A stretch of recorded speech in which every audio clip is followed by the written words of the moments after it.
ಕೆರೆಯನ್ನು ಮತ್ತೆ ಸ್ವಲ್ಪ ಮಟ್ಟಿಗೆ ಹೆಚ್ಚು ವಿಸ್ತಾರಗೊಳಿಸಬೇಕು. ನೀರನ್ನು ನಾವು ಸಂಗ್ರಹ ಮಾಡ್ತಕ್ಕಂಥದ್ದು ಹೆಚ್ಚಿಸಬೇಕು ಅನ್ನುವಂಥ ದೃಷ್ಟಿಯಿಂದ ನಮ್ಮ ಮುಖ್ಯಮಂತ್ರಿ ಆದಂಥ ನಮ್ಮ ಇವರು ಯಾರಿದ್ರು ಧರ್ಮಸಿಂಗ್ ಸಾಹೇಬ್ ಆ ಸಂದರ್ಭದಲ್ಲಿ ಮತ್ತೊಂದು ಪ್ರಸ್ತಾವನೆ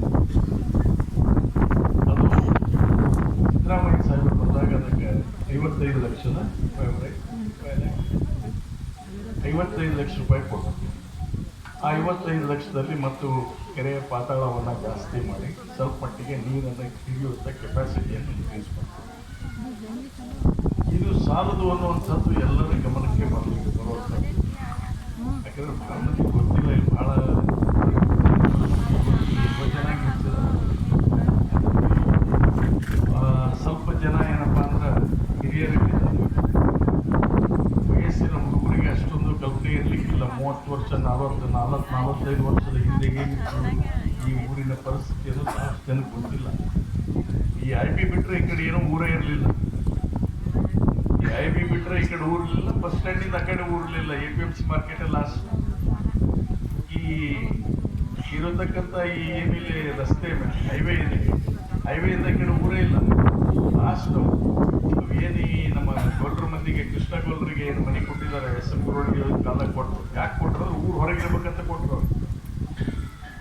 ಊರು ಹೊರಗಡೆ ಸರ್ಕಾರಿ ಜಾಗ ಇದೆ, ಅಲ್ಲಿ ಕೊಟ್ಟರಾಯ್ತು ಅಂತ ಕೊಟ್ಟರು. ಈಗ ಊರು ಮಧ್ಯೆ ಆಗ್ಯಾರ. ಅವ ಏನಪ್ಪ ಅಂದ್ರೆ ಗುಂಟೆಗೆ ಏನಂದ್ರೆ 25 ಲಕ್ಷ 30 ಲಕ್ಷ ರೂಪಾಯಿ ಕಿಮ್ಮತ್ತಕ್ಕೆ.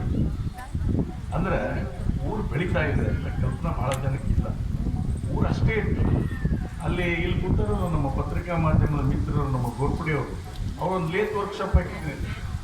ಇದೊಂದು ಲೇತ್ ಅವರು ಇನ್ನೊಬ್ಬರು ಗಿಡ ಸೇರ್ಕೊಂಡು ಒಂದು ಲೇತ್ ವರ್ಕ್ಶಾಪ್ ಹಾಕಿದ್ರು. ಎಲ್ಲಪ್ಪ ಅಂದ್ರೆ ಇದೇ ರೋಡ್ ಮೇಲೆ ಒಂದು ಲೇತ್ ವರ್ಕ್ಶಾಪ್ ಹಾಕಿದ್ರು, ತಗಡಿ ಸೆಟ್ ಹಾಕಿ ಲೇತ್ ವರ್ಕ್ಶಾಪ್ ಹಾಕಿದ್ರು.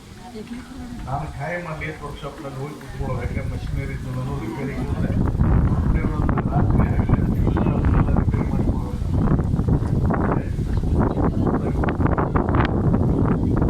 ಒಂದೇ ಒಂದೆರಡು ಕಾರಣ, ಒಂದೆರಡು ಚಾಲ ಹೇಳಬೇಕು ಅಂದ್ರೆ ಪಟ್ಟಣ, ತಾಳಿಕೋಟಿ ಪಟ್ಟಣ ಕರೆ. ಆದ್ರೆ ಈ ಕಡೆ ಹಳ್ಳಿ, ದೊಡ್ಡ ಹಳ್ಳಿ ಅಂದರೆ ಅಡ್ಡಿಲ್ಲ. ಪಟ್ಟಣ ಅನ್ನೋದಕ್ಕೆ ಅಷ್ಟೇ ದೊಡ್ಡ ಹಳ್ಳಿ, ತಾಳಿಕೋಟಿ ದೊಡ್ಡ ಹಳ್ಳಿ. ಈ ಪರಿಸ್ಥಿತಿ ಅವಾಗ ನೀರು ಎಲ್ಲಿಂದ ಕುಡಿತಿದ್ದೀವಿ ಅಂದರೆ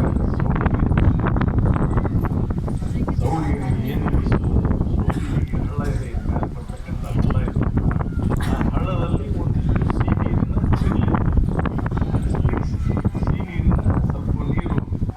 ನೀರು ಬರ್ತಿತ್ತು. ಅಲ್ಲಿ ಒಂದು ಹಳ್ಳ ತಡೆಗೋಡೆಯನ್ನು ಕಟ್ಟಿ ಅಲ್ಲಿಂದ ಪಂಪ್ ಮಾಡಿ ಕುಡಿ ನೀರು ಉಪಯೋಗ ಮಾಡ್ತಿದ್ವಿ. ಅದು ಬೇಸಿಗೆಗೆ ಬಾಯಾಗ ಹಾಕ್ಲಾರ್ದ ಸೌಳು ಬರೋದು.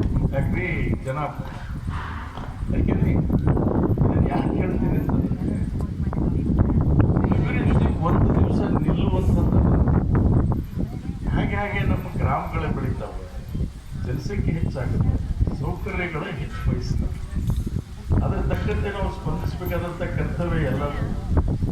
ನಾನು ಮಾಡಿದೆ, ನನ್ನ ಕಾಲಕ್ಕಾಯ್ತು, ಇವ್ರ ಕಾಲಕ್ಕೆ ಆಗಲಿಲ್ಲ ಅನ್ನೋಂಥ ಪ್ರಶ್ನೆ ಇಲ್ಲ.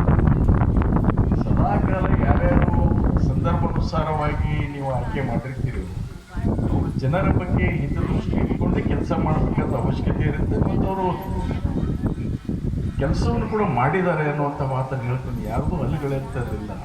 ಅದು ಹಿಂದೆ ದೇಶಮುಖರಾಗಿರ್ಬೋದು, ಅವ್ರ ಹಿಂದೆ SM ಗುರುಡ್ಡಿಯವರಾಗಿರ್ಬೋದು, ಅದಕ್ಕಿಂತ ಮೊದಲು ಸಿದ್ಧಾಂತಿಯವರಾಗಿರ್ಬೋದು. ಸಿದ್ಧಾಂತಿಯವರು MLA ಆಗಿದ್ರು. ಭಾಳ ಮೊದಲೇ ಸಿದ್ಧಾಂತಿಯವರು MLA ಆಗಿದ್ರು. ಆಮೇಲೆ ಗುರುಡ್ಡಿಯವರು MLA ಆದರು. ಆಮೇಲೆ ಸಜ್ಜನ್ ಸಾಹೇಬ್ರು MLA ಆದರು. ಆಮೇಲೆ ಅದ ನಂತರ ದೇಶಮುಖ್ ಸಾಹೇಬ್ರು MLA ಆದರು. ತದನಂತರ ನಾನು ಶಾಸಕ ಆದೆ. ಆಮೇಲೆ ದೇಶಮುಖ್ ಅವರ ಕುಟುಂಬದವರು MLA ಆದರು. ನಂತರ 15 ವರ್ಷ ಸತತವಾಗಿ ನಾನೇ ಆರಿಸ್ಬಿಟ್ಟೆ. ಮತ್ತೊಂದು ಸೋತ ಮೇಲೆ AS ಪಾಟೀಲ್ ನರಳ್ಳಿ ಅನ್ನೋರು MLA ಆದರು. ಮತ್ತೀಗ ನಾ MLA ಆಗಿದ್ದೆ. ಅಂದರೆ ಯಾವುವು ಅಭಿವೃದ್ಧಿ ಕೆಲಸ ನಿಲ್ಲೋಂಗಿಲ್ಲ. ಪ್ರತಿನಿಧಿಗಳಾಗ್ತೀವಿ, ನಾವು ನಿಮಿತ್ತವಾಗಿರ್ತೀವಿ. ಆ ಸಂದರ್ಭಕ್ಕೆ ನಿಮಗೆ ಕಾರ್ಯಕ್ರಮವನ್ನು ನಮ್ಮ ಹಿತದೃಷ್ಟಿಯಿಂದ ಜನರ ಹಿತದೃಷ್ಟಿ ಕಾಪಾಡೋದ್ರಲ್ಲಿ ಪ್ರಯತ್ನ ಮಾಡಬೇಕು ವಿನಃ ನನ್ನಿಂದನೇ ಆಯಿತು ಅನ್ನುವಂಥ ಮಾತು ಪ್ರಶ್ನೆ ಕೊಡೋದಿಲ್ಲ. ಅದು ನಿಮಗೆ